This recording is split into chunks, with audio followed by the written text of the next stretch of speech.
ನಮೋ ಅರಹಂತಾಣಂ ನಮೋ ಸಿದ್ಧಾಣಂ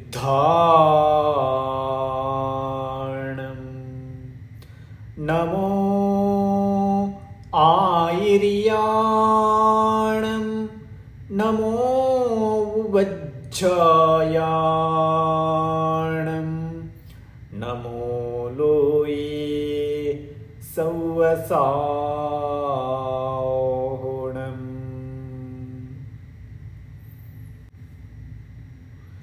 पंचपरमेष्टि भगवान की जय हो. श्री महावीर भगवान की जय हो. अनंत अनंत सिद्ध परमेष्टि भगवान की जय हो. आचार्य श्री सकल कीर्ति महाराज की जय हो. आचार्य श्री विद्यासागर महाराज की जय हो. आचार्य श्री विशुद्ध सागर महाराज की जय हो. मुनिश्री विदित सागर महाराज की जय हो. मुनिश्री महान सागर महाराज की जय हो. मुनिश्री प्रणम्य सागर महाराज की जय हो. मूरु कडिमे 9 कोटि मुनिराज की जय हो. जिनवाणी माता की जय हो. अहिंसा परमो धर्म की जय हो.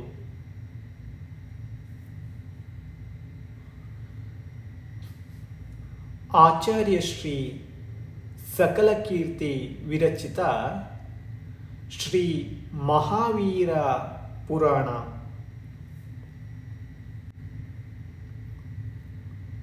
केवल ज्ञान श्री ಸಾಮ್ರಾಜ್ಯವ ಪಡೆದಿರುವವರೇ ವೀರಪ್ರಭು ಜಿನೇಶಾನೇ ನಮೋ ಧರ್ಮ ತೀರ್ಥೇಶಾನೇ ನಮೋ ಧರ್ಮ ತೀರ್ಥೇಶಾನೇ ನಮೋ ಧರ್ಮ ತೀರ್ಥೇಶಾನೇ. ಅರ್ಥ: ಯಾರು ಕೇವಲ ಜ್ಞಾನ ರೂಪಿ ಸಾಮ್ರಾಜ್ಯವನ್ನು ಪಡೆದುಕೊಂಡು ಶೋಭಾಯಮಾನರಾಗಿದ್ದಾರೆ ಮತ್ತು ಭವ್ಯ ಜೀವರುಗಳ ಸಮೂಹದಿಂದ ಸುತ್ತುವರಿಯಲ್ಪಟ್ಟಿದ್ದಾರೆ, ಆ ಧರ್ಮತೀರ್ಥ ಪ್ರವರ್ತಕ ಹಾಗೂ ಶ್ರೀ ಸಂಪನ್ನ ಮಹಾವೀರ ಅರಹಂತರಿಗೆ ನಮಸ್ಕರಿಸುತ್ತೇನೆ. ನಾವು ಹಿಂದಿನ 14ನೇ ಅಧ್ಯಾಯದಲ್ಲಿ ಇಂದ್ರನ ಆಜ್ಞೆಯಿಂದ ಕುಬೇರನು ಸಮವಸರಣದ ರಚನೆಯನ್ನು ಮಾಡಿದನು. ಆ ಸಮವಸರಣದ ವರ್ಣನೆಯನ್ನು ಸಂಪೂರ್ಣವಾಗಿ ಹಿಂದಿನ ಸಂಚಿಕೆಯಲ್ಲಿ ನಾವೆಲ್ಲರೂ ತಿಳಿದುಕೊಂಡಿದ್ದೇವೆ. ಈಗ ಅದರ ಮುಂದುವರೆದ ಭಾಗ. ಯಾವ ಪ್ರಕಾರ ಮೋಡವು ಮಳೆಯನ್ನು ಸುರಿಸುತ್ತದೆಯೋ ಅದೇ ಪ್ರಕಾರ ದೇವಸಮೂಹವು ಜಿನೇಂದ್ರರ ಮೇಲೆ 4 ಕಡೆಯಿಂದ ಪುಷ್ಪವೃಷ್ಟಿಯನ್ನು ಮಾಡುತ್ತಿರುತ್ತಾರೆ. ಆಕಾಶದಿಂದ ಬೀಳುತ್ತಿರುವ ಮನಮೋಹಕ ಹೂಗಳ ಸುಗಂಧದ ಮೇಲೆ ದುಂಬಿಗಳು ಆಕರ್ಷಿತವಾಗಿ ಜುಂಗಾರ ಮಾಡುತ್ತಿರುತ್ತವೆ. ಈ ದೃಶ್ಯವು ಸ್ವಾಮಿ ಶ್ರೀ ಜಿನೇಂದ್ರ ಪ್ರಭುವಿನ ಯಶಸ್ಸನ್ನು ಸುಮಧುರ ಸ್ವರದಲ್ಲಿ ಹಾಡುತ್ತಿದೆಯೋ ಏನೋ ಎಂದು ಎನಿಸುವುದು ಭಗವಂತರ ಸಮೀಪವೇ ದುಃಖವನ್ನು ದೂರಗೊಳಿಸುವಂತಹ ಯಥಾರ್ಥ ಹೆಸರಿನ ಒಂದು ಸುಂದರ ಹಾಗೂ ಅತ್ಯಂತ ಎತ್ತರವಾದ ಅಶೋಕ ವೃಕ್ಷವಿತ್ತು. ಆ ಅಶೋಕ ವೃಕ್ಷದ ಹೂಗಳು ರತ್ನಗಳಂತೆ ವಿಚಿತ್ರ ವರ್ಣದ ಮತ್ತು ಅತ್ಯಂತ ಮನೋಹರವಾಗಿದ್ದವು. ಹವೆಯ ಸಂಚಾರದಿಂದ ಕಂಪಿಸಿಕೊಳ್ಳುವ ಹಾಗೂ ಚಂಚಲ ಟೊಂಗೆಗಳಲ್ಲಿ ಅಲುಗಾಡುತ್ತಿರುವ ಮರಕತ ಮಣಿಗಳ ಹಸಿರು ಎಲೆಗಳು ಬಹಳ ರಮಣೀಯವಾಗಿ ಕಾಣುತ್ತಿದ್ದವು. ಎಲೆಗಳು ಅಲುಗಾಡುವುದರಿಂದ ಭವ್ಯ ಜೀವರುಗಳಿಗೆ ಭಗವಾನರ ಹತ್ತಿರ ಕರೆಯುತ್ತದೆಯೋ ಏನೋ ಎನಿಸುತ್ತಿತ್ತು. ಮಹಾವೀರ ಸ್ವಾಮಿಯ ಮಸ್ತಕದ ಮೇಲೆ 3 ಬಿಳಿಯ ಛತ್ರವು ಶೋಭಿಸುತ್ತಿದ್ದವು. ಪ್ರಭುಗಳು 3 ಲೋಕಗಳ ಒಡೆಯರೆಂಬುದು ಸಾರಿ ಹೇಳುವಂತೆ ಕಾಣುತ್ತಿದ್ದವು. ಆ ಛತ್ರಗಳ 4 ಕಡೆ ಚಮಕಿಸುತ್ತಿರುವ ಮುತ್ತುಗಳನ್ನು ಜೋತು ಬಿದ್ದಿದ್ದವು. ಅವುಗಳಿಂದ ಪ್ರಜ್ವಲ ಪ್ರಕಾಶವು ಹೊರಹೊಮ್ಮುತ್ತಿತ್ತು. ಛತ್ರ ದಂಡಗಳಲ್ಲಿಯೂ ಸಹ ಅನೇಕ ಬಹುಮೂಲ್ಯ ರತ್ನಗಳನ್ನು ಜಡಿದಿದ್ದರು. ರತ್ನಗಳಿಂದ ಕೂಡಿದ ಛತ್ರಗಳ ಶೋಭೆಯು ವಿಶೇಷವಾಗಿತ್ತು. ಅದರ ಎದುರು ಚಂದ್ರನ ಕಿರಣಗಳು ಸಹ ಸ್ವಲ್ಪ ಮಂದವಾಗಿದ್ದವು. ಕ್ಷೀರ ಸಮುದ್ರದ ಉಜ್ವಲ ನೀರಿನಂತೆ ಶ್ವೇತ 64 ಚಾಮರಗಳನ್ನು ಕೈಯಲ್ಲಿ ಹಿಡಿದು ಯಕ್ಷರು ತೂಗಾಡುತ್ತಿದ್ದರು. ಅವರು ಬಾಹ್ಯ ಮತ್ತು ಅಭ್ಯಂತರ ಶೋಭೆಗಳಿಂದ ಕೂಡಿದವರಾಗಿ ಅತ್ಯಂತ ಸುಂದರವಾಗಿ ಕಾಣುತ್ತಿದ್ದರು. ಮುಕ್ತಿ ಸ್ವರೂಪಿ ಸ್ತ್ರೀಯ ಅನನ್ಯ ಸ್ವರೂಪದ ವರನಂತೆ ಕಾಣುತ್ತಿದ್ದರು. ಇದೇ ಸಮಯದಲ್ಲಿ ಮೋಡಗಳ ಸಮಾನವಾಗಿ ಗಂಭೀರ ಧ್ವನಿ ಮಾಡುವಂತಹ 12.5 ಕೋಟಿ ವಾದ್ಯಗಳನ್ನು ದೇವತೆಗಳು ಜೋರಾಗಿ ಬಾರಿಸಲು ಆರಂಭಿಸಿದರು. ಆ ವಾದ್ಯಗಳ ಚಪ್ಪಳವು ಕರ್ಮರೂಪಿ ಶತ್ರುಗಳನ್ನು ಚೀರುತ್ತಾ ತಮ್ಮ ಅನೇಕ ಪ್ರಕಾರದ ಶಬ್ದಗಳಿಂದ ಭವ್ಯರ ಎದುರಿಗೆ ಜಿನೋತ್ಸವವನ್ನು ಪ್ರಕಟಿಸುವಂತೆಯೂ ಎಂಬಂತೆ ಎನಿಸುತ್ತಿತ್ತು. ಅತ್ಯಂತ ಉಜ್ವಲ ಮತ್ತು ದಿವ್ಯ ಜೌದಾರಿಕ ಶರೀರದಿಂದ ಹೊರಡುತ್ತಿರುವ ದೇದೀಪ್ಯಮಾನ ಪ್ರಜಾಪುಂಜವು ಕೋಟಿ ಸೂರ್ಯಕಿರಣಗಳ ರಾಶಿಗಳಿಗಿಂತಲೂ ಹೆಚ್ಚು ಪ್ರಕಾಶಮಾನವಾಗಿದ್ದವು. ಆ ಪ್ರಕಾಶ ಮಂಡಲವು ಎಲ್ಲ ಪಾಪರೂಪಿಗಳ ಕಣ್ಣುಗಳಿಗೂ ಪ್ರಿಯವಾಗಿದ್ದವು ಮತ್ತು ಉಜ್ವಲ ಯಶಸ್ಸಿನ ಒಂದು ಸಮಷ್ಟಿತಭೂತ ರೂಪವಾಗಿತ್ತು.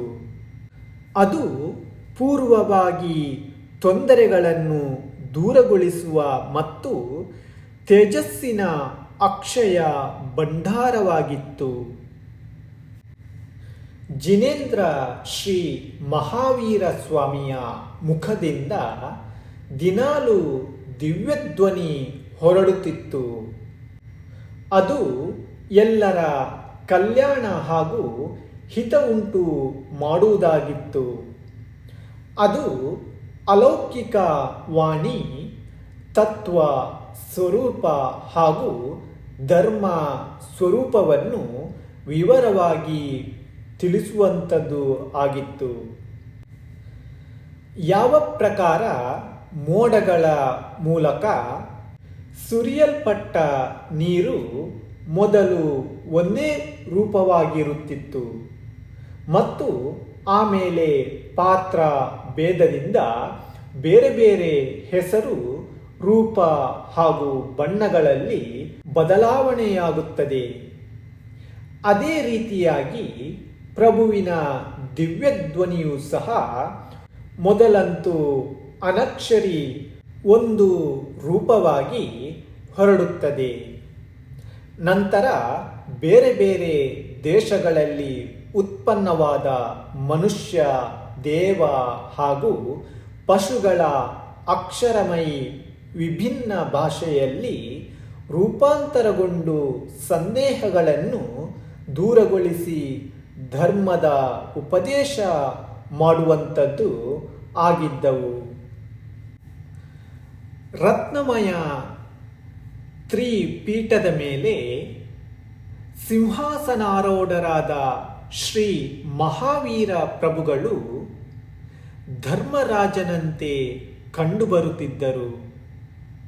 ಅವರು ಮಹಾನ್ ಹಾಗೂ ಅಲೌಕಿಕ 8 ಪ್ರಾತಿಹಾರ್ಯಗಳಿಂದ ಅಲಂಕೃತರಾಗಿ ಸಭಾಮಂಟಪದಲ್ಲಿ ವಿರಾಜಮಾನರಾಗಿದ್ದರು. ಅವರ ಅತುಲನೀಯ ಶೋಭೆಯು ವರ್ಣನಾತೀತವಾಗಿತ್ತು. ಶ್ರೀ ಮಹಾವೀರ ಪ್ರಭುಗಳು ಪೂರ್ವ ದಿಕ್ಕಿನಿಂದ ಹಿಡಿದು ಸಭಾಮಂಟಪದ ಮೊದಲು ಕೋಷ್ಟದ ತನಕ ಅನೇಕ ಗಣಧರರು ಹಾಗೂ ಮುನೀಶ್ವರರು ಕ್ರಮವಾಗಿ ವಿರಾಜಮಾನರಾಗಿದ್ದರು. ಎರಡನೇ ಪ್ರಾಕೋಷ್ಠದಲ್ಲಿ ಕಲ್ಪವಾಸಿನಿ, ಇಂದ್ರಾಣಿ ಮುಂತಾದ ದೇವಿಯರು ಕುಳಿತಿದ್ದರು.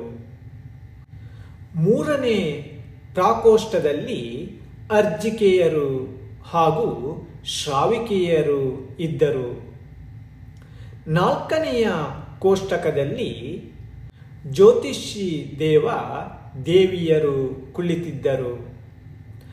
ಐದನೆಯ ಪ್ರಾಕೋಷ್ಟಕದಲ್ಲಿ ವ್ಯಂತರ ದೇವಿಯರು, ಅವರಲ್ಲಿ ಭವನವಾಸಿಯರಾದ ಪದ್ಮಾವತಿ ಮುಂತಾದ ದೇವಿಯರು 7ರಲ್ಲಿ, ಭರತ ನಿವಾಸಿಯ ಧರಣೇಂದ್ರ ಮುಂತಾದ ದೇವರು 8ರಲ್ಲಿ, ಇಂದ್ರನಿಂದ ಹಿಡಿದು ವ್ಯಂತರ ದೇವ 9ರಲ್ಲಿ, ಇಂದ್ರರಿಂದ ಕೂಡಿದ ಚಂದ್ರ, ಸೂರ್ಯ ಮುಂತಾದ ಜ್ಯೋತಿಷಿ ದೇವ 10ರಲ್ಲಿ, ಕಲ್ಪವಾಸಿ ದೇವ 11ರಲ್ಲಿ, ವಿದ್ಯಾಧರರು, ಮನುಷ್ಯರು ಮುಂತಾದವರು ಮತ್ತು 12ನೇ ಕೋಷ್ಟಕದಲ್ಲಿ ಸಿಂಹ, ಚಿಗರೆ ಮುಂತಾದ ತಿರ್ಯಂಚ ಪ್ರಾಣಿಗಳು ಕುಳಿತಿದ್ದವು.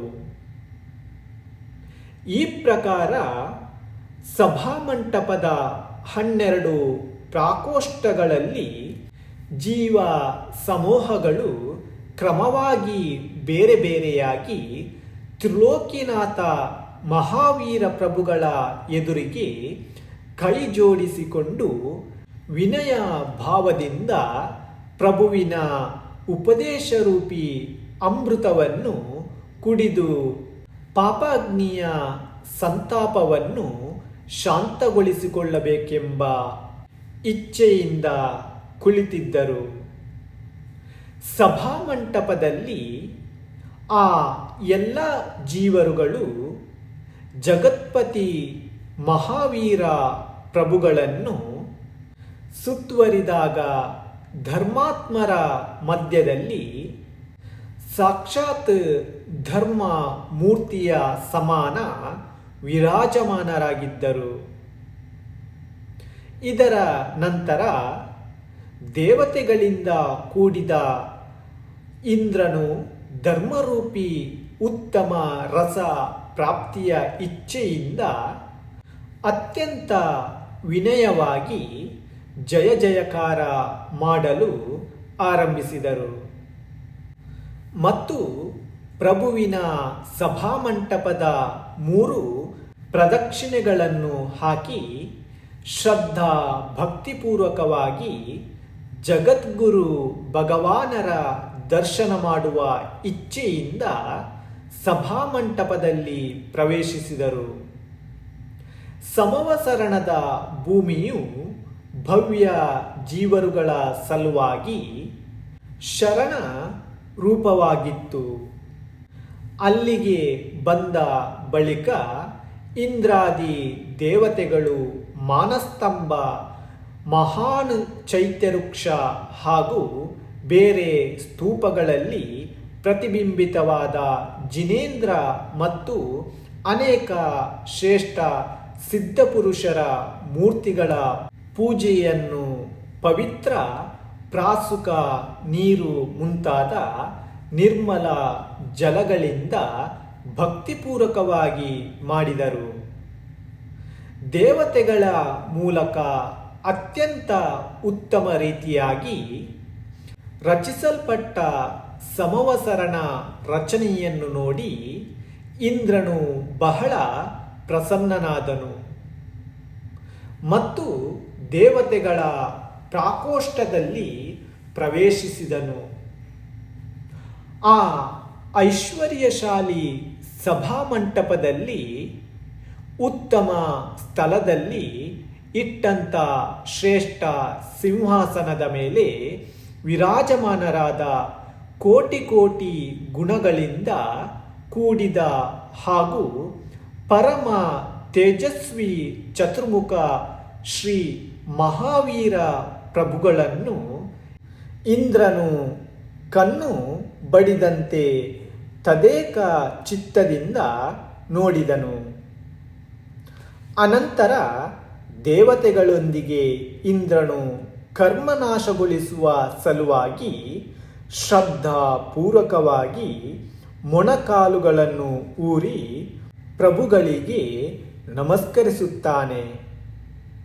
ಜೊತೆಗೇನೆ ಅಪ್ಸರೆಯರೊಂದಿಗೆ ಇಂದ್ರಾಣಿ ಹಾಗೂ ಅನೇಕ ದೇವಿಯರು ಸಹ ಪ್ರಸನ್ನತಾಪೂರ್ವಕವಾಗಿ ತ್ರಿಲೋಕಪತಿ ಶ್ರೀ ಮಹಾವೀರ ಪ್ರಭುವಿಗೆ ನಮಸ್ಕರಿಸಿದರು.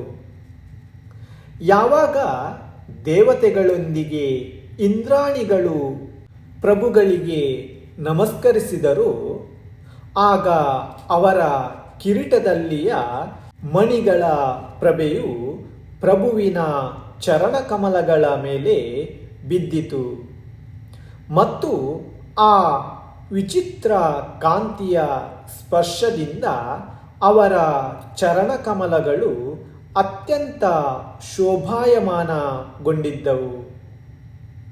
ಪ್ರಭುಗಳ ಗುಣಗಳ ಮೇಲೆ ಅನುರಕ್ತವಾಗಿ ಇಂದ್ರಾದಿ ದೇವತೆಗಳು ಅನೇಕ ಉತ್ತಮ ಹಾಗೂ ಅಲೌಕಿಕ ಪೂಜಾ ದ್ರವ್ಯಗಳಿಂದ ಪ್ರಭುವಿನ ಪೂಜೆಯನ್ನು ಮಾಡತೊಡಗಿದರು.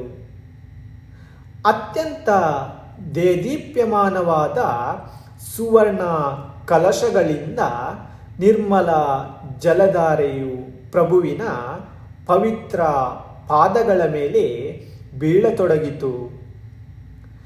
ಈ ರೀತಿಯಾಗಿ ಅವರು ತಮ್ಮ ಪಾಪಗಳ ಶುದ್ಧಿ ಮಾಡುವಲ್ಲಿ ಪ್ರವೃತ್ತರಾದರು. ಪಾದ ಪ್ರಕ್ಷಾಲನೆ ಮಾಡಿದ ನಂತರ ಇಂದ್ರನು ಅತ್ಯಂತ ಭಕ್ತಿಯ ವಶೀಭೂತನಾಗಿ ಅದೇ ತೇಯ್ದ ಸ್ವರ್ಗದ ಸುಗಂಧಯುಕ್ತ ಚಂದನದಿಂದ ಭಗವಾನರ ದಿವ್ಯ ಸಿಂಹಾಸನದ ಅಗ್ರಭಾಗದ ಭೋಗ ಹಾಗೂ ಮೋಕ್ಷ ಪ್ರಾಪ್ತಿಯ ನಿಮಿತ್ತ ಪೂಜೆಯನ್ನು ಮಾಡಿದನು. ಆಕಾಶ ಮಂಡಲವನ್ನು ತಮ್ಮ ಕಿರಣಗಳಿಂದ ಶ್ವೇತಗೊಳಿಸುವ ದಿವ್ಯ ಮುಕ್ತುಗಳ 5 ಅಕ್ಷತ ಪುಂಜವನ್ನು ಅಕ್ಷಯ ಸುಖದ ಪ್ರಾಪ್ತಿಯನ್ನು ಬಯಸಿ ಪ್ರಭುವಿನ ಮುಂದೆ ಏರಿಸಿದನು. ಕಲ್ಪವೃಕ್ಷದಿಂದ ಉತ್ಪನ್ನವಾದ ಸ್ವರ್ಗೀಯ ಪುಷ್ಪಗಳನ್ನು ಏರಿಸಿ ಇಂದ್ರನು ಸಂಪೂರ್ಣ ಇಚ್ಛೆಗಳನ್ನು ಪೂರ್ಣಗೊಳಿಸುವಂತಹ ಪೂಜೆಯನ್ನು ಮಾಡಿದನು. ರತ್ನದಿಂದ ನಿರ್ಮಿತ ತಟ್ಟೆಯಲ್ಲಿ ಅಮೃತ ಪಿಂಡದಿಂದ ತಯಾರಿಸಿದ ನೈವೇದ್ಯ ಪದಾರ್ಥಗಳನ್ನು ಇಂದ್ರನು ಪ್ರಭುವಿನ ಎದುರು ಉಪಸ್ಥಿತಗೊಳಿಸಿದನು. ತಮ್ಮ ಸುಖ ಮತ್ತು ಕಲ್ಯಾಣದ ಇಚ್ಛೆಯನ್ನು ಮಾಡಿದನು. ಅವರ ಕತ್ತಲೆಯನ್ನು ದೂರ ಮಾಡುವ ರತ್ನಮಯ ದೀಪಕಗಳನ್ನು ಜ್ಞಾನಪ್ರಾಪ್ತಿಯ ಇಚ್ಛೆಯಿಂದ ಪ್ರಭುಗಳ ಎದುರಿಗೆ ಇಟ್ಟರು. ಕೃಷ್ಣ, ಅಗರ ಮುಂತಾದ ಅನೇಕ ಉತ್ತಮ ಸುಗಂಧಿತ ದ್ರವ್ಯಗಳಿಂದ ತಯಾರಿಸಿದ ಸುಗಂಧ ಧೂಪದಿಂದ ಇಂದ್ರನು ಧರ್ಮಪ್ರಾಪ್ತಿಯ ಸಲುವಾಗಿ ಪ್ರಭುವಿನ ಚರಣಕಮಲಗಳ ಪೂಜೆಯನ್ನು ಮಾಡಿದನು. ಧೂಪದ ಹೊಗೆಯಿಂದ 10 ದಿಕ್ಕುಗಳು ಸುಗಂಧಿತಗೊಂಡವು.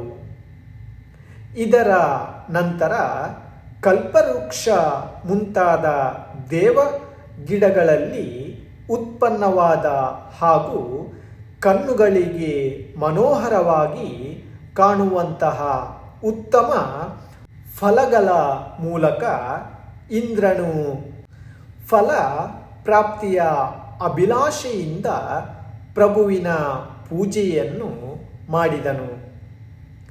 ಪೂಜೆಯ ಕೊನೆಯಲ್ಲಿ ಅಸಂಖ್ಯಾತ ಪುಷ್ಪಗಳು ಪ್ರಭುವಿನ 4 ಕಡೆಯಿಂದಲೂ ಪುಷ್ಪವೃಷ್ಟಿ ಮಾಡಿದನು.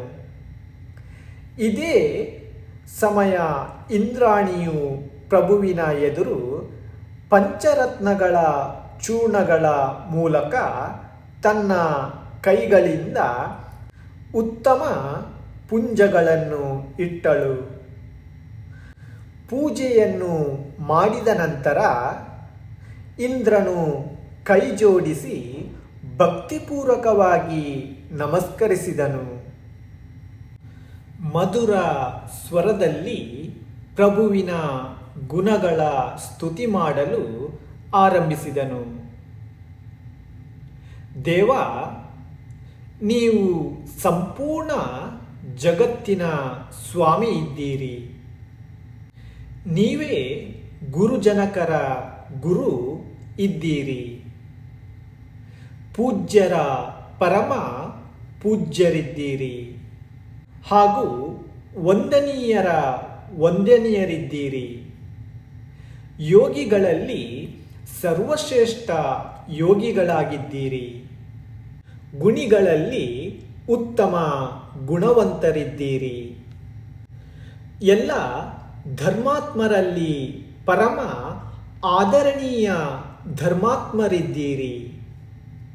ಧ್ಯಾನಿಗಳಲ್ಲಿ ಮಹಾಧ್ಯಾನಿ, ಯತಿಗಳಲ್ಲಿ ಬುದ್ಧಿಮಾನ ಯತಿ, ಜ್ಞಾನಿಗಳಲ್ಲಿಯೇ ಮಹಾಜ್ಞಾನಿ ಮತ್ತು ಸ್ವಾಮಿಯಲ್ಲಿಯೂ ಸಹ ಮಹಾಸ್ವಾಮಿ ನೀವೇ ಇದ್ದೀರಿ. ತಾವು ಜಿತೇಂದ್ರಿಯರಿದ್ದೀರಿ.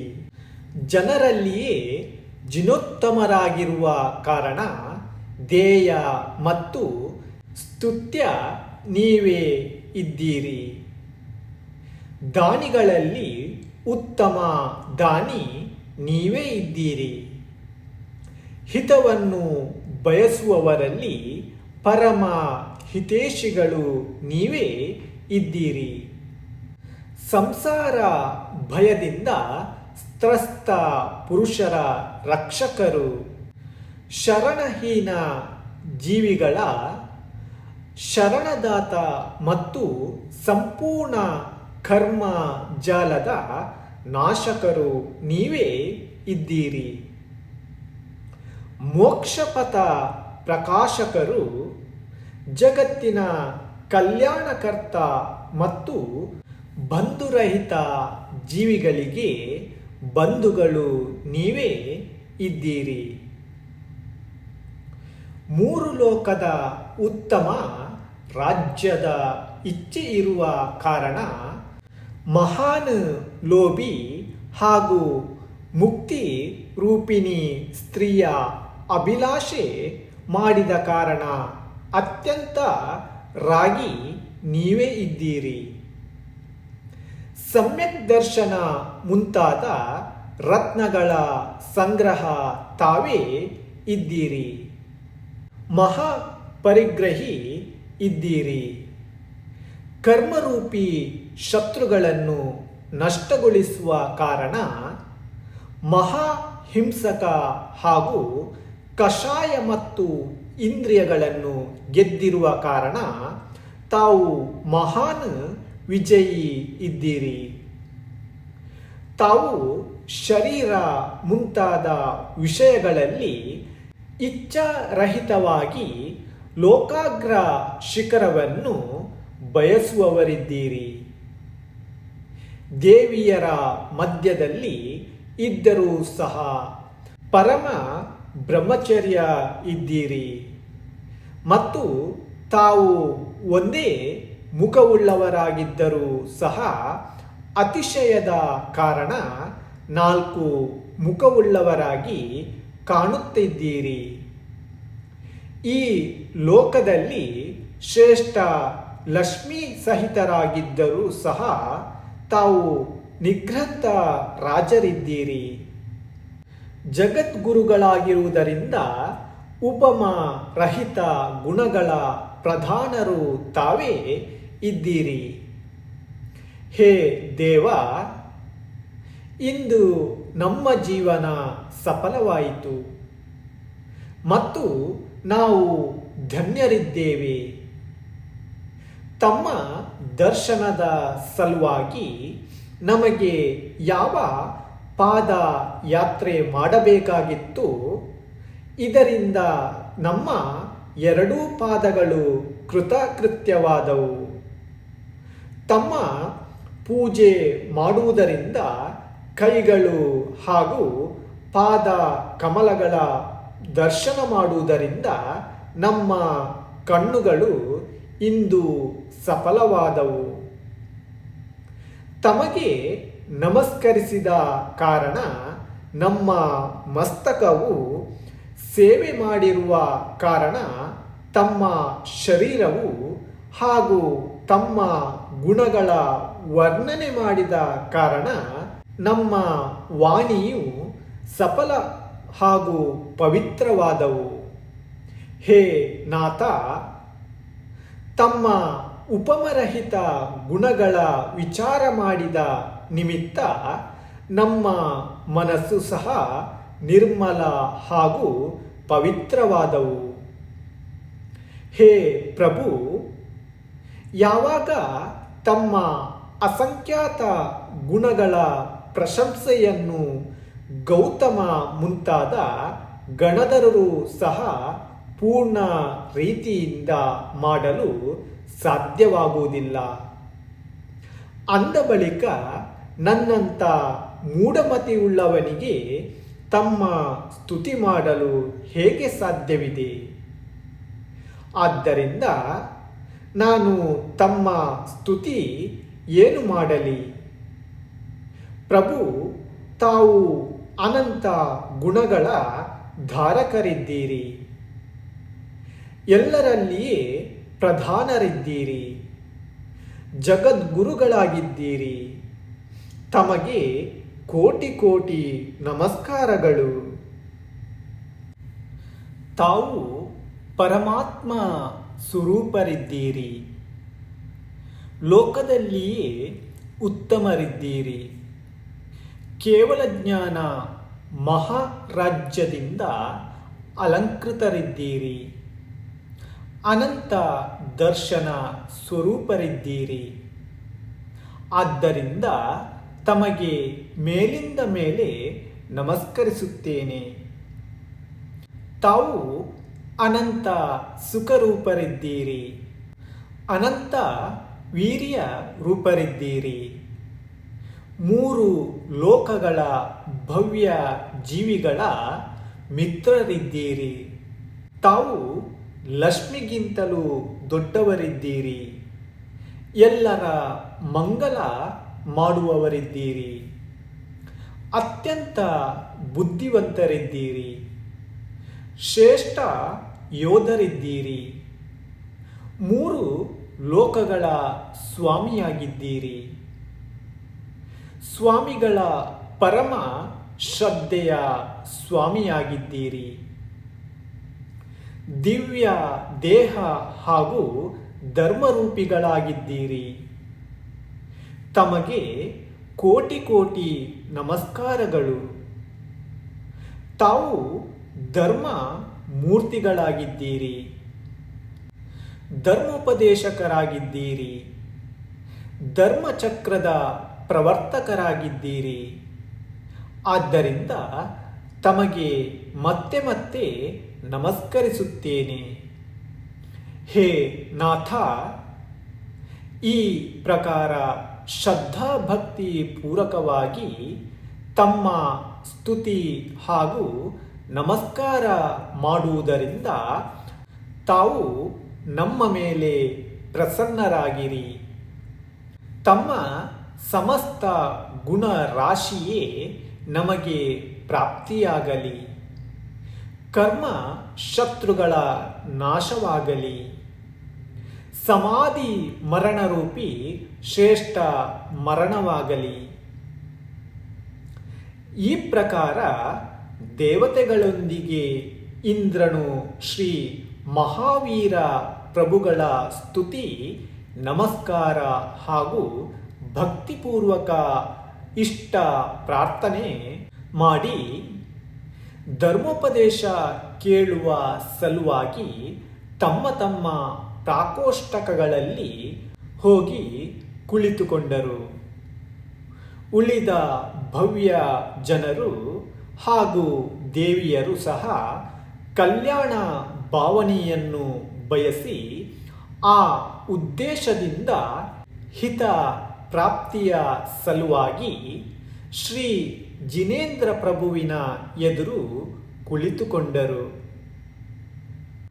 12 ಪ್ರಕಾರದ ಜೀವ ಸಮೂಹಗಳು ಉತ್ತಮ ಧರ್ಮವನ್ನು ಕೇಳಬೇಕೆಂಬ ಇಚ್ಛೆಯಿಂದ ತಮ್ಮ ತಮ್ಮ ಕೋಷ್ಟಕದಲ್ಲಿ ಕುಳಿತಿದ್ದಾರೆ ಮತ್ತು 3 ಪ್ರಕಾರದ ಸಮಯವು ಕಳೆದು ಹೋದ ಬಳಿಕವೂ ಸಹ ಅರ್ಹಂತರ ದಿವ್ಯಧ್ವನಿ ಹೊರಡಲಿಲ್ಲ. ಆಗ ಇಂದ್ರನ ಮನಸ್ಸಿನಲ್ಲಿ ಯಾವ ಕಾರಣದಿಂದ ದಿವ್ಯಧ್ವನಿ ಹೊರಡದಾಗಿದೆ ಎಂದು ವಿಚಾರ ಮಾಡತೊಡಗಿದ. ದಿವ್ಯಧ್ವನಿ ಹೊರಡಲು ಯಾವ ಅಡ್ಡಿ ಉಂಟಾಯಿತು? ಅವಧಿಜ್ಞಾನದ ಪ್ರಕಾರದಿಂದ ಇಲ್ಲಿ ಯಾವುದೇ ಮುನಿಯು ಗಣಧರ ಪದಾಧಾರಿಯೂ ಇಲ್ಲ. ಅದಕ್ಕಾಗಿ ದಿವ್ಯಧ್ವನಿ ಹೊರಡದಾಗಿದೆ ಎಂಬುದಾಗಿ ತಿಳಿದನು. ಇದನ್ನು ಮತ್ತೆ ಮತ್ತೆ ವಿಚಾರಿಸತೊಡಗಿದನು. ಇದೆಂತಹ ಆಶ್ಚರ್ಯದ ಮಾತು! ಇಷ್ಟೊಂದು ಜನ ಮುನೀಶ್ವರರಲ್ಲಿ ಯಾರೂ ಅಂಥ ಯೋಗ್ಯತೆಯ ಮುನೀಶ್ವರರು ಇಲ್ಲವೇ? ಪ್ರಭುವಿನ ಮುಖದಿಂದ ಹೊರಡುವಂತಹ ರಹಸ್ಯಮಯ ವಾಣಿಯನ್ನು ಕೇಳಿ ಗಣಧರ ಆಗುವ ಮತ್ತು ಸಂಪೂರ್ಣ ದ್ವಾದಶಾಂಗದ ರಚನೆಯಲ್ಲಿ ಕೃತ ಕಾರ್ಯ ಆಗಲು ಸಾಧ್ಯವಿದೆ. ಇದರ ನಂತರ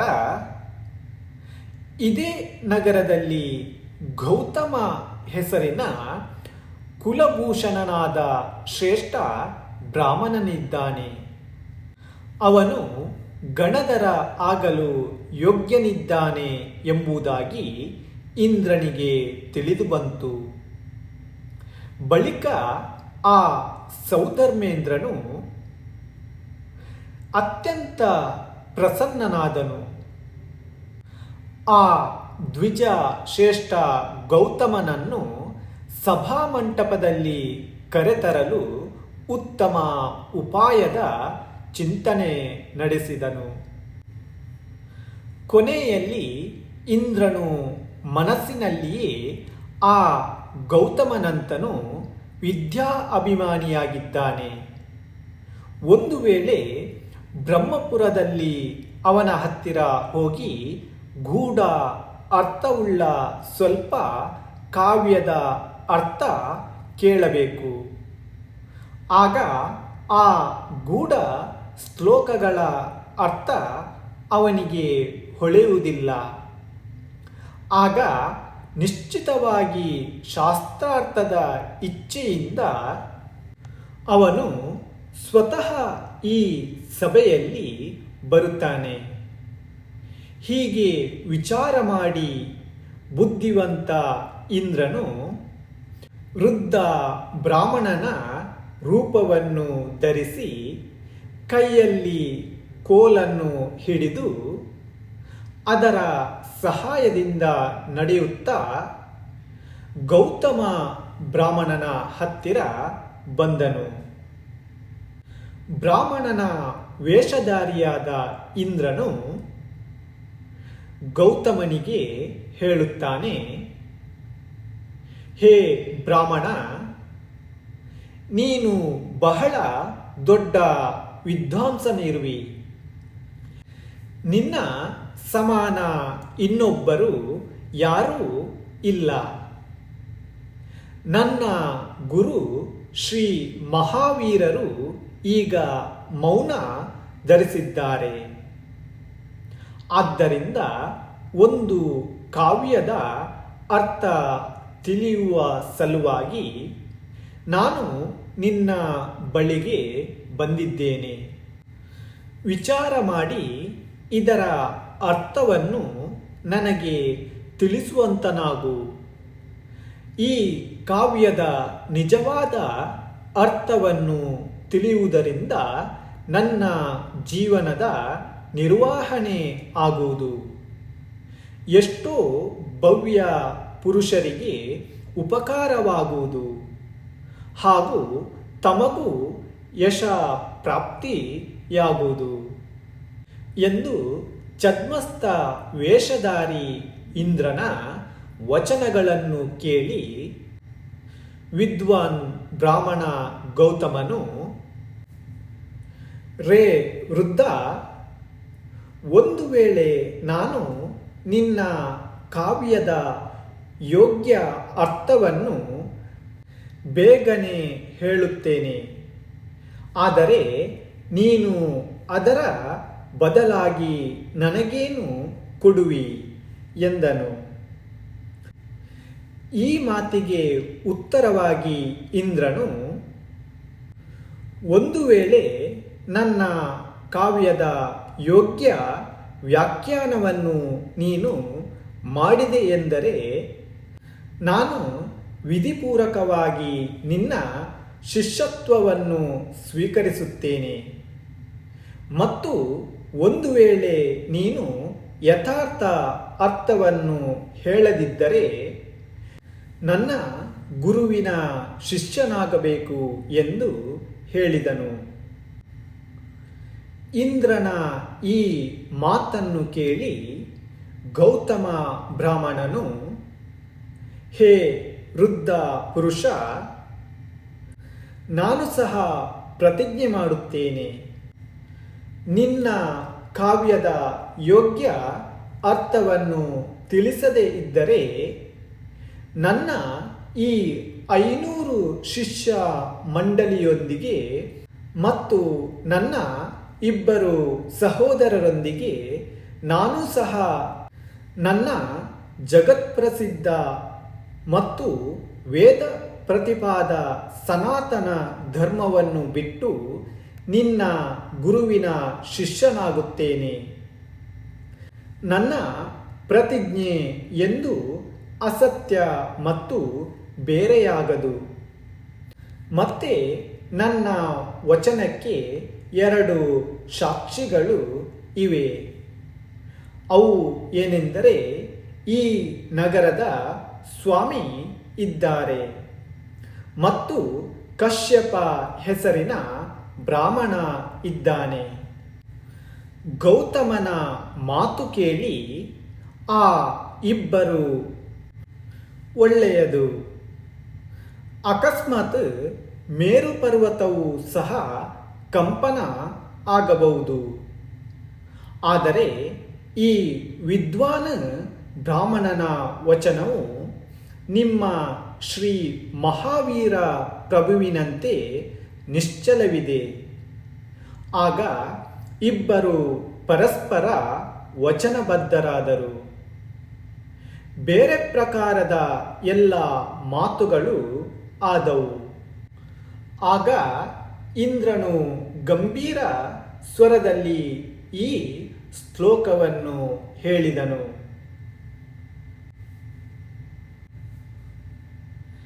ತ್ರೈಕಾಲ್ಯಂ ದ್ರವ್ಯಷಟ್ಕಂ ಸಕಲ ಗತಿ ಗಣ ತತ್ ಪದಾರ್ಥ ನವೈವಾಹ ವಿಶ್ವಂ ಪಂಚಾಸ್ತಿ ಕಾಯಾಹ ವೃತ ಸಮಿತಿ ಚಿದಾಹ ಸಪ್ತತತ್ವಾನಿ ಧರ್ಮಾಹ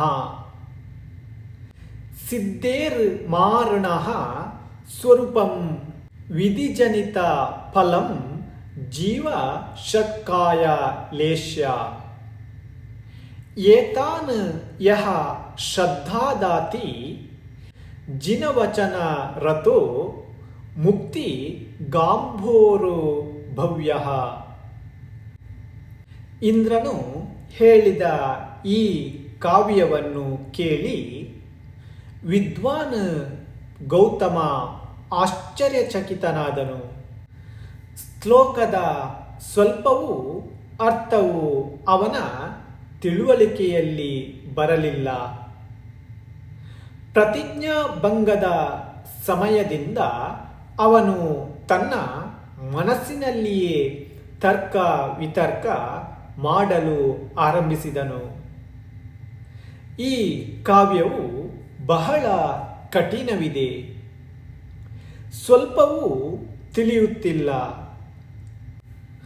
ಶ್ಲೋಕದಲ್ಲಿ ತ್ರೈಕಾಲ್ಯಂ ಶಬ್ದವಿದೆ. ಅರ್ಥಾತ್ 3 ಕಾಲಗಳು ಯಾವುವು? ಈ ತ್ರಿಕಾಲದಲ್ಲಿ ಉತ್ಪನ್ನವಾಗುವ ಎಲ್ಲ ವಸ್ತುಗಳನ್ನು ತಿಳಿದುಕೊಳ್ಳುವವನೇ ಸರ್ವಜ್ಞ ಇದ್ದಾನೆ.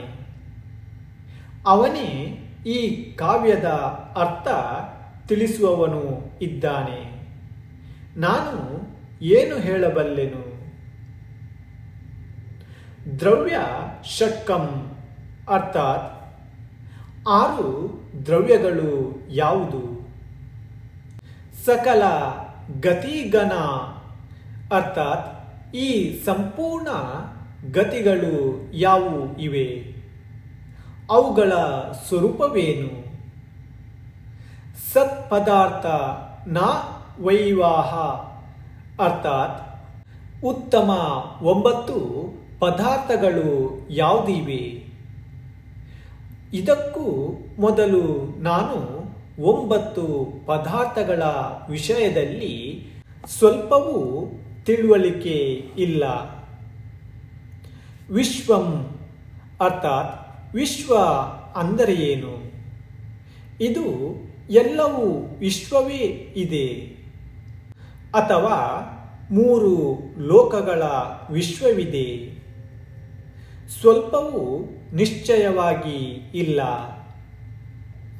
ಪಂಚಾಸ್ತಿಕಾಯಾಹ ಅರ್ಥಾತ್ ಪಂಚ ಅಸ್ತಿಕಾಯ ಯಾವುದಿದೆ? ವೃತ ಸಮಿತಿ ಚಿದಾಹ ವೃತ ಅಂದರೆ ಏನು? ಸಮಿತಿ ಅಂದರೆ ಏನು?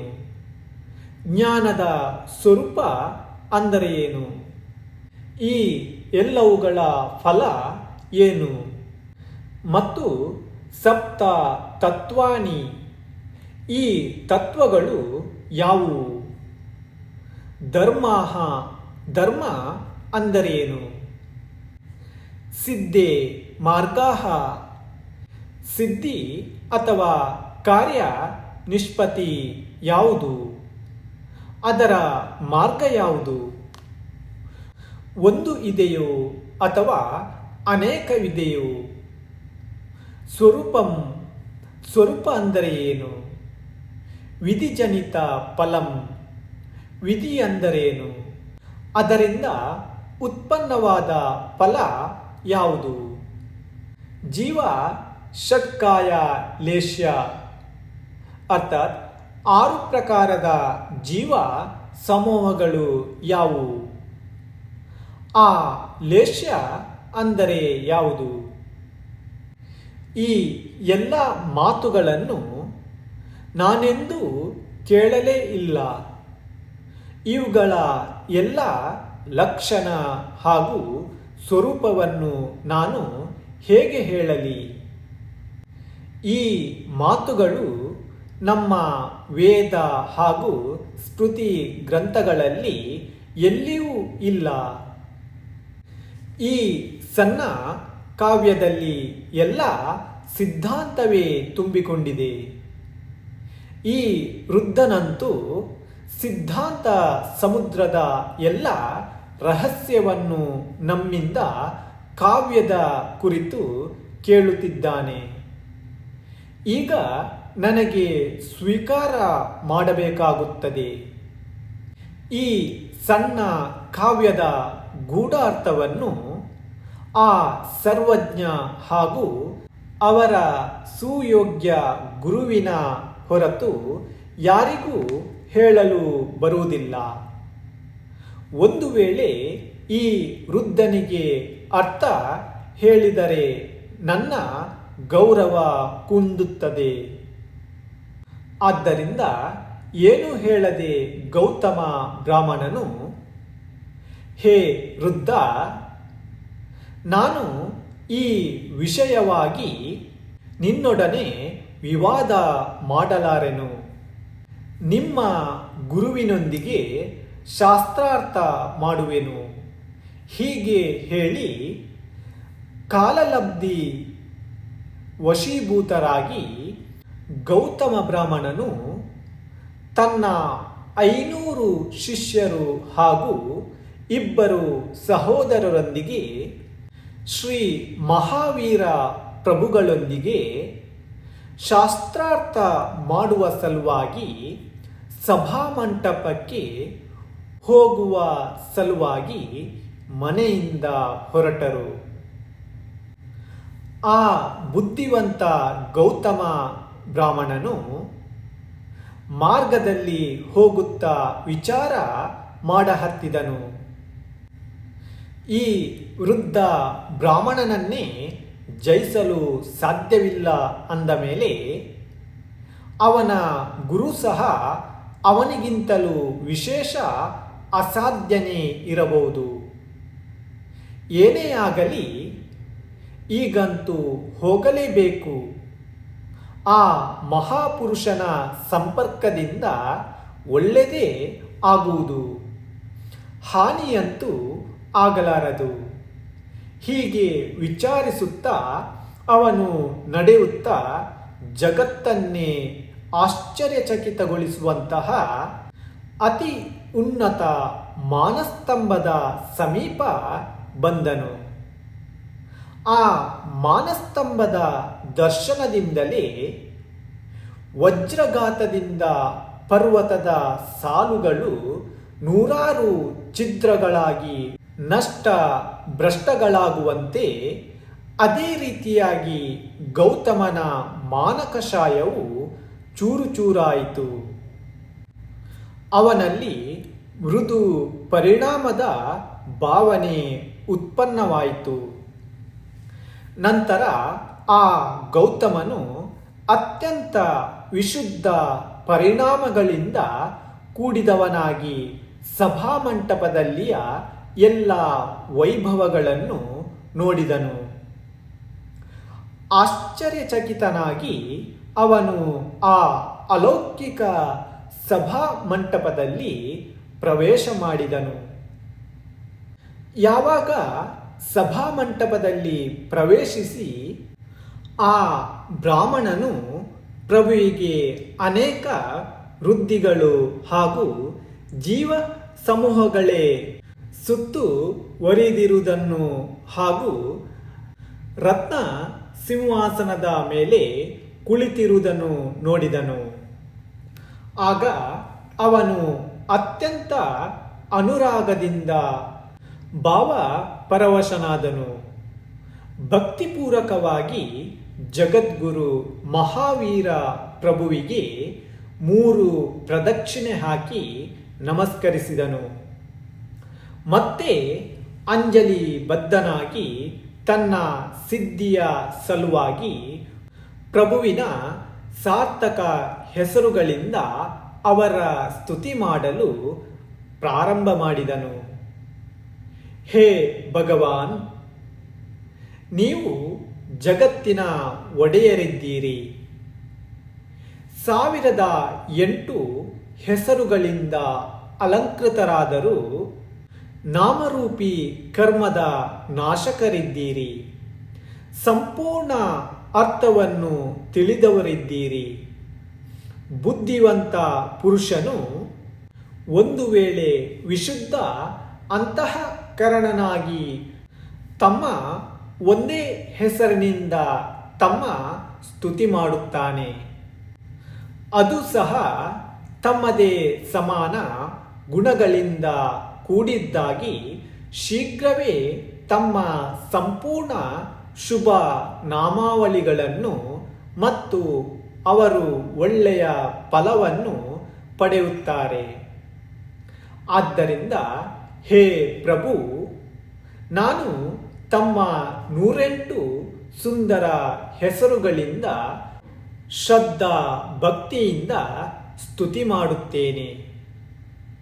ಹೇ ಭಗವಾನ್, ತಾವು ಧರ್ಮರಾಜ, ಧರ್ಮಚಕ್ರಿ, ಧರ್ಮ, ಧರ್ಮಗ್ರಾಣಿ, ಧರ್ಮತೀರ್ಥ ಪ್ರವರ್ತಕ, ಧರ್ಮನೇತ್ರ ಮತ್ತು ಧರ್ಮೇಶ್ವರರಿದ್ದೀರಿ. ಹಾಗೂ ಧರ್ಮಕರ್ತ,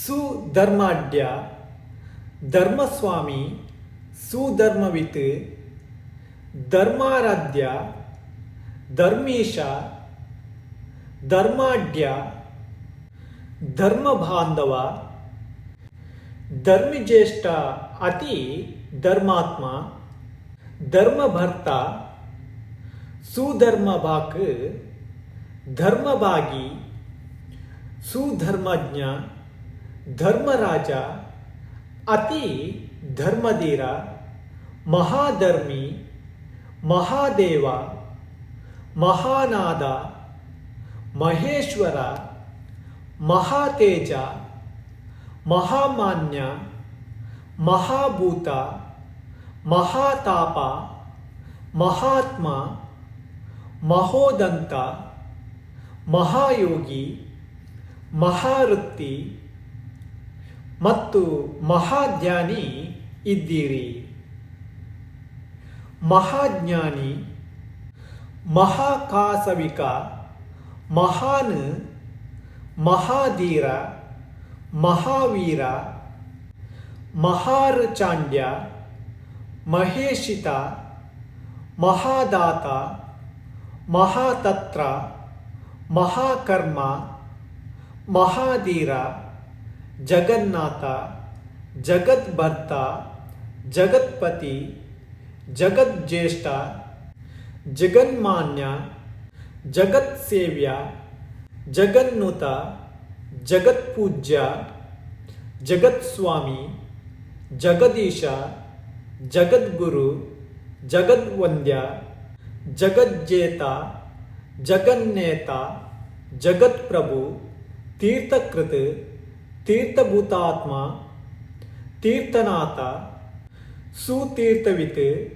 ತೀರ್ಥಂಕರ, ಸುತೀರ್ಥಾತ್ಮ, ತೀರ್ಥೇಶ, ತೀರ್ಥಂಕರರ, ತೀರ್ಥನೇತ, ಸುತೀರ್ಥಜ್ಞ, ತೀರ್ಥಋಹ್ಯ, ತೀರ್ಥನಾಯಕ, ತೀರ್ಥರಾಜ, ಸುತೀರ್ಥಂಕ, ತೀರ್ಥಭೂತ, ತೀರ್ಥಕಾರಣ, ವಿಶ್ವಜ್ಞ, ವಿಶ್ವತತ್ವಜ್ಞ, ವಿಶ್ವವ್ಯಾಪಿ, ವಿಶ್ವವತ್, ವಿಶ್ವಾರಾಧ್ಯ, ವಿಶ್ವೇಶ್ವರ, ವಿಶ್ವಲೋಕ ಪಿತಾಮಹ, ವಿಶ್ವಾಗ್ರಾಣಿ, ವಿಶ್ವಾತ್ಮ, ವಿಶ್ವಾರ್ತ್ಯ, ವಿಶ್ವನಾಯಕ, ವಿಶ್ವನಾಯಕ, ವಿಶ್ವೇದ್ಯ, ವಿಶ್ವಘೃತ, ವಿಶ್ವಧರ್ಮಕೃತ, ಸರ್ವಜ್ಞ, ಸರ್ವಲೋಕಜ್ಞ, ಸರ್ವದಾಶ, ಸರ್ವವಿತ್, ಸರ್ವಾತ್ಮ, ಸರ್ವಧರ್ಮೇಶ, ಸಾರ್ವ, ಸಾರ್ವಬುದ್ಧಗ್ರಹಾಣಿ, ಸರ್ವ ದೇವತಾಧಿಪ, ಸರ್ವಲೋಕೇಶ, ಸರ್ವಕರ್ಮಋತ, ಸರ್ವ ವಿದ್ವೇಶ್ವರ, ಸರ್ವಧರ್ಮಕೃತ, ಸರ್ವಶರ್ಮ ಭಾಕ್ ತಾವೇ ಇದ್ದೀರಿ. ಹೇ ತ್ರಿಜಗತ್ಪತಿ, ಈ 108 ಹೇಳಿದ ಹೆಸರುಗಳಿಂದ ನಾನು ತಮ್ಮ ಸ್ತುತಿ ಮಾಡಿದೆನು. ತಾವು ನಮ್ಮ ಮೇಲೆ ದಯ ತೋರಿರಿ ಮತ್ತು ನನಗೆ ತಮ್ಮ ಸಮಾನ ಮಾಡಿಕೊಳ್ಳಿರಿ. ಹೇ ದೇವ, 3 ಲೋಕಗಳಲ್ಲಿ ಬಂಗಾರ ಹಾಗೂ ರತ್ನಗಳ ಕೃತ್ರಿಮ ಹಾಗೂ ಅಕೃತ್ರಿಮ ಮೂರ್ತಿಗಳಿವೆಯೋ ಅವೆಲ್ಲವೂ ತಮ್ಮವೇ ಇವೆ. ಅವುಗಳನ್ನು ನಾನು ಯಾವಾಗಲೂ ಸ್ತುತಿ, ಪೂಜೆ ಮತ್ತು ಸ್ಮರಣೆ ಮಾಡುತ್ತೇನೆ. ಹೇ ಪ್ರಭು, ಯಾರು ಭಕ್ತಿಪೂರ್ವಕವಾಗಿ ತಮ್ಮ ಪೂಜೆ, ಸ್ತುತಿ ಮತ್ತು ತಮಗೆ ನಮಸ್ಕಾರ ಮಾಡುತ್ತಾರೆಯೋ ಅವರು 3 ಲೋಕಗಳ ಸ್ವಾಮಿಯಾಗುತ್ತಾರೆ. ಯಾರು ತಮ್ಮ ಮೂರ್ತಿಗಳ ಸ್ತುತಿ, ನಮಸ್ಕಾರ ಮತ್ತು ಸದಾ ಸೇವೆ ಮಾಡುತ್ತಾರೆಯೋ ಆ ಭವ್ಯ ಶ್ರೇಷ್ಠರಿಗೆ ಅತ್ಯಂತ ಹೆಚ್ಚು ಫಲ ಪ್ರಾಪ್ತಿಯಾಗುತ್ತದೆ. ಅದರ ಮರ್ಯಾದೆ ಮಾಡಿ ಹೇಳಲು ನನಗೆ ಬರುವುದಿಲ್ಲ. ಹೇ ನಾಥ, ಈ ಲೋಕದಲ್ಲಿ ಎಷ್ಟು ಶ್ರೇಷ್ಠ ಹಾಗೂ ಸ್ನಿಗ್ಧ ಪರಮಾಣು ಪುಂಜ ಇವೆಯೋ ಅವೆಲ್ಲವೂ ಒಟ್ಟುಗೂಡಿಸಿಯೇ ತಮ್ಮ ಅಲೌಕಿಕ ಸುಂದರ ಶರೀರದ ನಿರ್ಮಾಣವಾಗಿದೆ.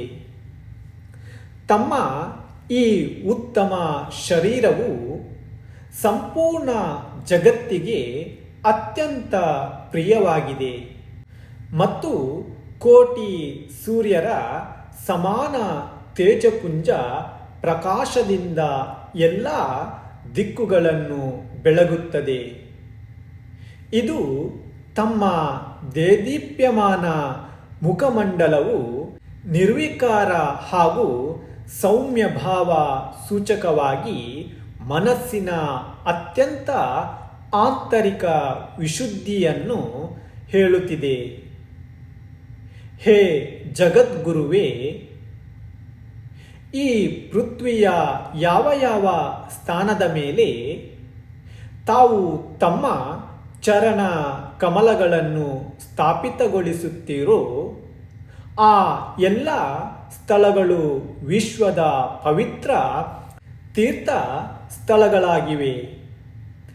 ಯಾವಾಗಲೂ ಆ ಸ್ಥಾನದ ವಂದನೆಯನ್ನು ಮುನಿರಾಜರು, ದೇವತೆಗಳು, ಮನುಷ್ಯರು ಮಾಡುತ್ತಲೇ ಇದ್ದಾರೆ.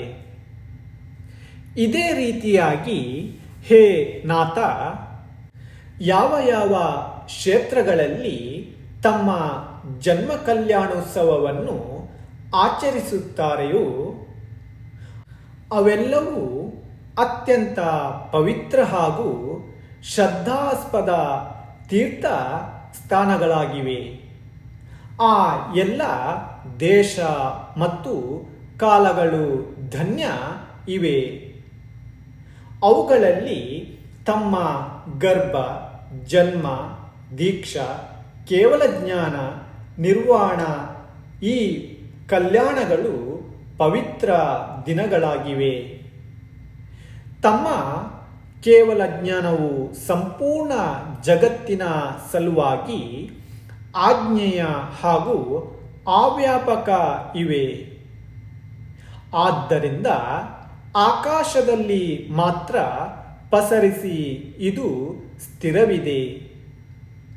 ಆದ್ದರಿಂದ ವಿಶ್ವದ ಭವ್ಯರ ಮೂಲಕ ತಾವು ಸರ್ವಜ್ಞ ಮತ್ತು ಜಗತ್ತಿನ ಸಂಪೂರ್ಣ ರಹಸ್ಯಗಳನ್ನು ತಿಳಿಯುವಂತ ಹಾಗೂ ಅನಂತ ವಿಶ್ವದ ಸ್ವಾಮಿಯೆಂದು ಒಪ್ಪಿಕೊಂಡಿದ್ದಾರೆ.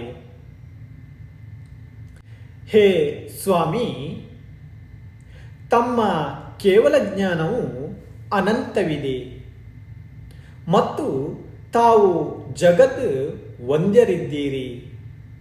ಹೇ ಪ್ರಭು, ಅನಂತ ವೀರ್ಯವು ಎಲ್ಲ ದೋಷಗಳಿಂದ ರಹಿತವಿದೆ. ಎಲ್ಲ ಪದಾರ್ಥಗಳನ್ನು ನೋಡಿದ ಬಳಿಕವೂ ಸಹ ಇದು ಅನುಪಮವಾಗಿದೆ. ದೇವ, ತಮ್ಮ ಅಕ್ಷರ ಹಾಗೂ ಪರಮೋತ್ತಮ ಸುಖವು ನಿರ್ವಾಣವಿದೆ. ಅದು ಇಂದ್ರಿಯಾತೀತ ಮತ್ತು ಉಪಮ ರಹಿತವಾಗಿರುವುದರಿಂದ ಜಗತ್ತಿನ ಜೀವಿಗಳ ಸಲುವಾಗಿ ಅನುಭವ ಗಮ್ಯವಾಗಿದೆ. ಹೇ ಪ್ರಭು, ತಮ್ಮ ಈ 4 ಅನಂತ ಗುಣಗಳು ಅನನ್ಯ ಹಾಗೂ ಅಸಾಧಾರಣ ಇವೆ. ಈ ಗುಣಗಳು ಕೇವಲ ತಮ್ಮಲ್ಲೇ ಇವೆ.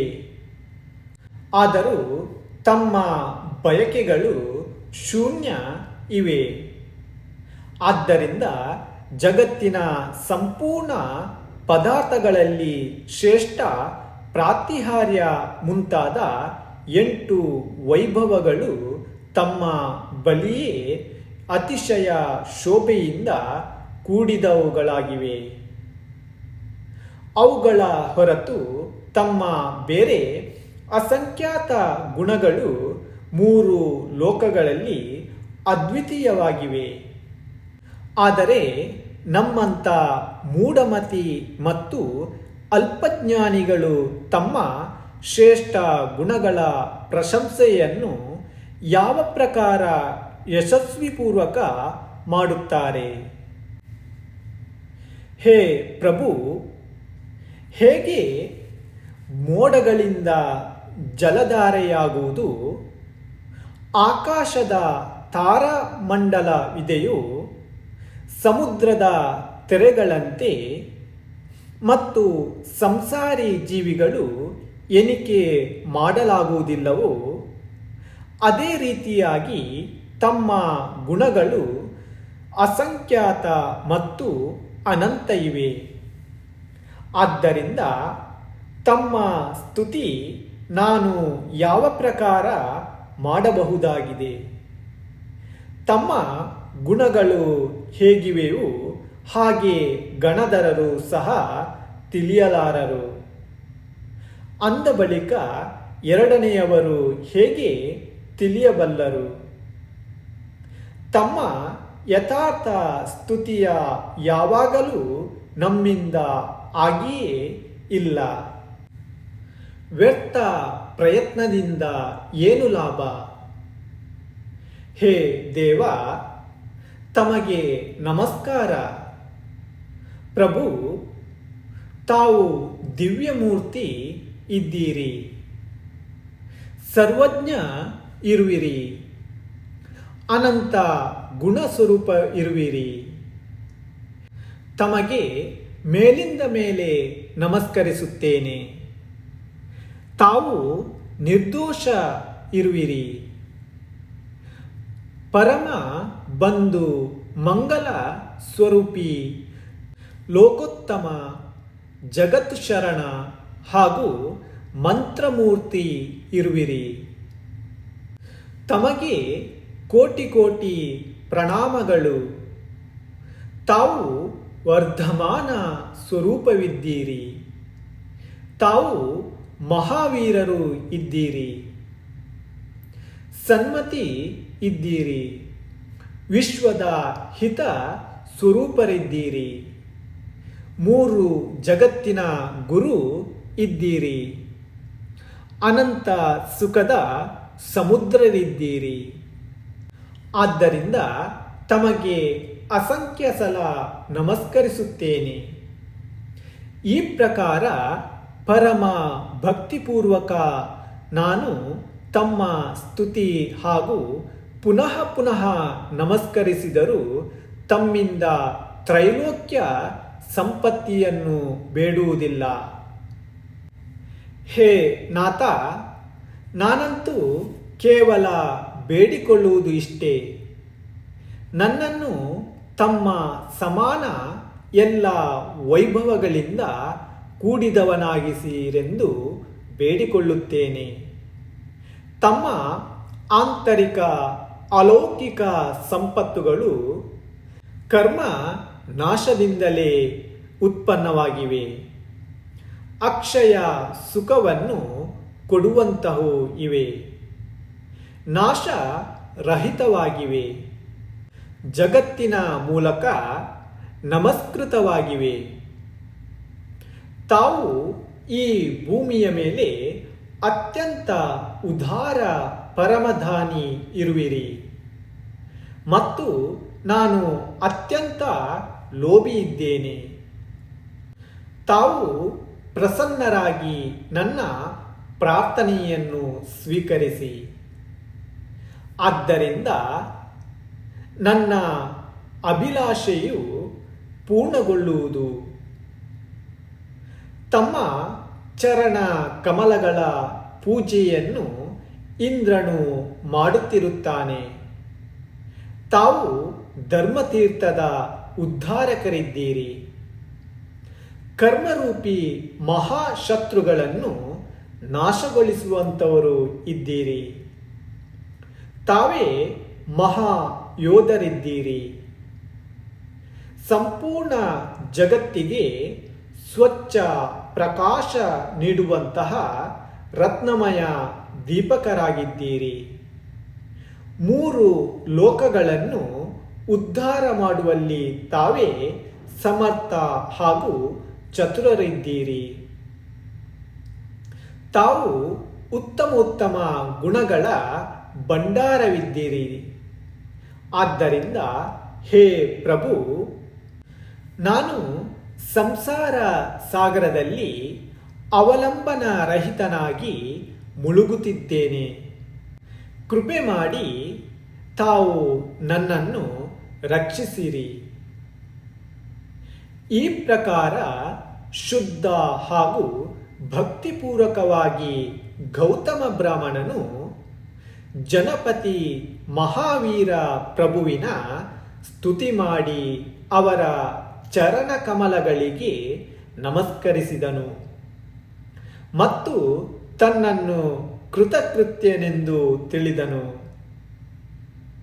ಇದರ ನಂತರ ಆ ಗೌತಮ ಬ್ರಾಹ್ಮಣನು ಇಂದ್ರನ ಮೂಲಕ ಪೂಜ್ಯನಾದನು ಮತ್ತು ಸಮ್ಯಕ್ ದರ್ಶನ ಜ್ಞಾನರೂಪಿ ರತ್ನತ್ರಯವನ್ನು ಪಡೆದುಕೊಂಡು ಶ್ರೇಷ್ಠ ಧರ್ಮದ ಉತ್ತಮ ಮಾರ್ಗದ ಚತುರ ಜ್ಞಾತನಾದನು ಹಾಗೂ ಜಗನ್ಯ ಕರ್ಮರೂಪಿ ಶತ್ರುಗಳನ್ನು ನಾಶಗೊಳಿಸಿದನು. ಇಲ್ಲಿಗೆ 15ನೇ ಅಧ್ಯಾಯವು ಪೂರ್ಣವಾಗುತ್ತದೆ. ಮುಂದಿನ ಅಧ್ಯಾಯದಲ್ಲಿ 16ನೇ ಅಧ್ಯಾಯವು ಆರಂಭವಾಗಲಿದೆ. ಶ್ರೀ ಮಹಾವೀರ ಭಗವಾನ ಕಿ ಜೈ ಹೋ. ಅನಂತ ಸಿದ್ಧ ಪರಮೇಷ್ಠಿ ಭಗವಾನ ಕಿ ಜೈ ಹೋ. ಆಚಾರ್ಯ ಶ್ರೀ ಸಕಲ ಕೀರ್ತಿ ಮಹಾರಾಜ್ ಕಿ ಜೈ ಹೋ.